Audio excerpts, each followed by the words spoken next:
नमस्कार, मैं हूं विजय विद्रोही।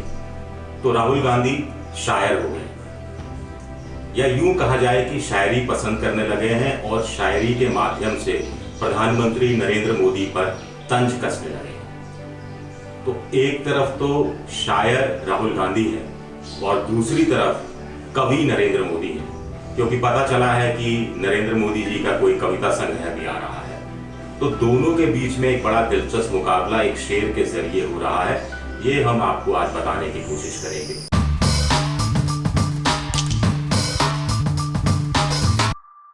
प्रधानमंत्री ने राष्ट्र के नाम संबोधन किया, उसमें राहुल गांधी के हिसाब से कुछ निकला नहीं तो उन्होंने तंज कसा और तंज एक शेर के रूप में कसा, और ये शेर मशहूर शायर डॉक्टर बशीर बद्र का है। शेर कुछ यूं है कि तू इधर उधर की ना बात कर, तू ये बता कि काफिला क्यों लुटा।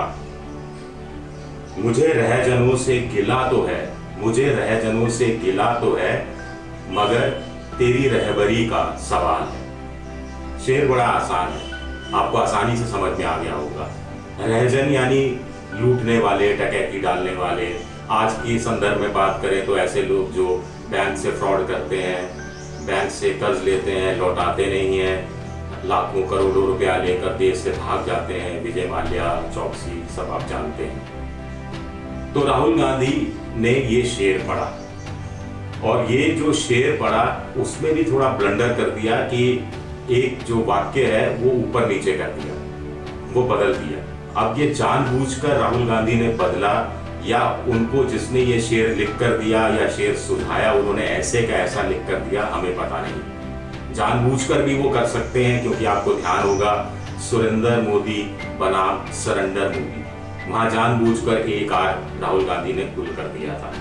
तो असली शेर क्या है आपको बताते हैं। असली शेर बशीर बद्र साहब का ये है कि तू इधर उधर की ना बात कर, तू ये बता कि कारवां क्यों लुटा। मुझे रहजनों से गर्ज नहीं, मुझे रहजनों से गिला नहीं, ये राहुल गांधी ने लिखा है, लेकिन बशीर बद्र साहब का असली शेर ये था, मुझे रहजनों से गर्ज नहीं, तेरी रहबरी का सवाल है। राहुल गांधी ने गर्ज की जगह गिला शब्द का इस्तेमाल किया कि गिला नहीं है, यानी वो कहीं ना कहीं फिर इशारा कर रहे हैं कि जो वही 10-15 उद्योगपति हैं जो जिनके लिए मोदी कथित तौर पर काम करते हैं, पहले आरोप लगाते रहे हैं, वो आरोप शेर के माध्यम से वो कहने की कोशिश कर रहे हैं। हमने रहजन शब्द का मतलब बताया था, रहबर शब्द भी है इसमें, तेरी रहबरी पर एक सवाल है। रहबरी यानी चौकीदारी, यानी हिफाजत करना। सीधे सीधे प्रधानमंत्री खुद को चौकीदार कहते हैं, तो यहाँ भी राहुल गांधी ने शेर का शायद इस्तेमाल इस रूप में किया कि लोगों को आसानी से सीधा पता लग जाए कि वो किस पर चोट कर रहे हैं। अब इसका हम आपको आगे जवाब देंगे कि कवि नरेंद्र मोदी क्या इसका जवाब राहुल गांधी को दे सकते हैं। बहुत सटीक है, आप ध्यान से सुनिएगा, बड़ा मजा आएगा। लेकिन आपको सबसे पहले बता दें कि शायद राहुल गांधी को भी ये नहीं पता कि बशीर बद्र साहब ने ये शेर किस संदर्भ में लिखा था। अगर उन्हें ये पता होता तो वो इस शेर का इस्तेमाल नहीं करते। यहाँ तक कि बीजेपी के प्रवक्ताओं को भी नहीं पता कि डॉक्टर बशीर बद्र ने ये शेर किस संदर्भ में लिखा था। अगर उन्हें भी पता होता तो वो राहुल गांधी पर अटैक करना शुरू करते, इस शेर के माध्यम से शेर होने की कोशिश करते। कुल मिलाकर 1984 के जो दिल्ली में सिख विरोधी दंगे हुए थे, उसके बाद बशीर बद्र ने ये शेर लिखा था और कांग्रेस के नेताओं से जवाब मांगा था कि तू इधर उधर की ना बात कर, तू ये बता कि कारवां क्यों लुटा। हम कांग्रेस नेताओं की बात कर रहे हैं तो सीधे सीधे उस समय राहुल गांधी के पिताजी राजीव गांधी देश के प्रधानमंत्री थे और प्रधानमंत्री राजीव गांधी से एक तरह से बशीर बद्र एक शायर ये सवाल कर रहा था। कांग्रेस ने उस समय तो राहुल गांधी के पिता राजीव गांधी पर जो सवाल उठाए गए थे उनका कोई जवाब नहीं दिया था। बशीर बद्र इंतजार करते रहे, कोई जवाब नहीं मिला, तो उन्होंने अपनी तरफ से यह जवाब भी सामने पेश किया जो इस शेर को पूरा मुकम्मल करता है। उसमें एक लाइन है जिसको पहले वाले शेर में राहुल गांधी ने डाल दिया। अब आप सुनिए क्या जवाब था। यही जवाब शायद कवि नरेंद्र मोदी को देना चाहिए राहुल गांधी को।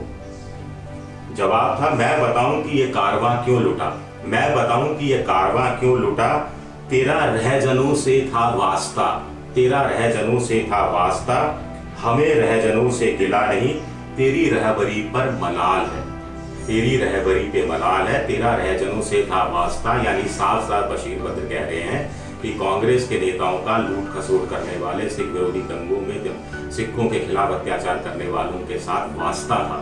और ऐसे में जो रहबर है, उस समय जो रहबर, जो चौकीदार प्रधानमंत्री राजीव गांधी होते थे, उनकी रहबरी पर मलाल है, मलाल। मलाल एक भारी शब्द है जिसका इस्तेमाल बशीर बद्र साहब ने किया। अब इस शेर को लेकर राहुल गांधी और कांग्रेस और बीजेपी और कवि नरेंद्र मोदी अपने अपने तरीके से राजनीति कर सकते हैं और राजनीति करने के लिए स्वतंत्र है, मुझे इसमें नहीं पड़ना। लेकिन मुझे तो सिर्फ एक छोटी सी बात कहनी है कि जब बशीर बद्र साहब ने यह शेर लिखा था तो उसे देशद्रोही नहीं कहा गया था। यही वही बशीर बद्र हैं जिन्होंने एक शेर और लिखा था। लिखा तो ये तब था जब गांव में उनका घर एक दंगों में जला दिया गया था कि लोग टूट जाते हैं घर बनाने में, तुम तरस नहीं खाते बस्तियां जलाने में। लेकिन ये शेर हम दिल्ली के सिख विरोधी दंगों पर भी इस्तेमाल कर सकते हैं और गुजरात के गोधरा के जो दंगे हुए उस पर भी इस्तेमाल कर सकते हैं। लेकिन तब भी डॉक्टर बशीर बद्र शायर को किसी ने देशद्रोही नहीं कहा था।